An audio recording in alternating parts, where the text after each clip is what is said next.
Robe, postiche, épée, chez Claire, c'est un peu la caverne d'Ali Baba. Depuis 2 ans, elle fait du cosplay, un art consistant à créer le costume d'un personnage de fiction. Saga, manga, jeux vidéo, les thèmes sont nombreux. L'essentiel, interpréter un personnage que l'on aime. Mais attention, dans le cosplay, il y a quelques règles à respecter. Si c'est juste pour s'amuser, se balader, il n'y a pas nécessairement de grosses règles. Quand on fait un concours cosplay, on demande quand même 50% de fait maison.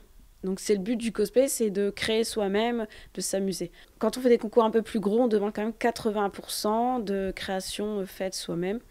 Et après, il y a des codes comme les armes, faire vraiment attention à que ça soit très fictive. Les costumes sont composés de tissus, de perles, de bois ou encore de mousse. Et avoir une réalisation qui colle le plus à son personnage nécessite beaucoup de détails et pas mal de compétences. Qu'en fait, on est multifonction. Donc cosplayer, ça se fait au fur et à mesure des cosplays qu'on crée et des mois, des années.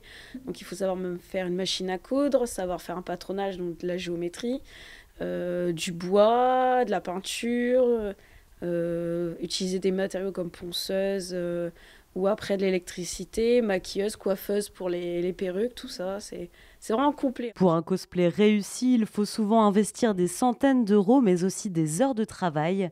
Certains costumes sont impressionnants, comme cette robe d'Elizabeth Swann dans Pirates des Caraïbes, ou encore ce costume de la reine Amidala dans Star Wars.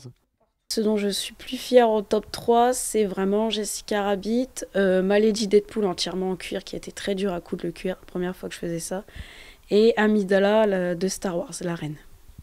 Grâce à son costume de Lady Deadpool, Claire de Lune est qualifiée pour la finale de la Coupe de France de cosplay qui aura lieu en 2019 à Toulouse.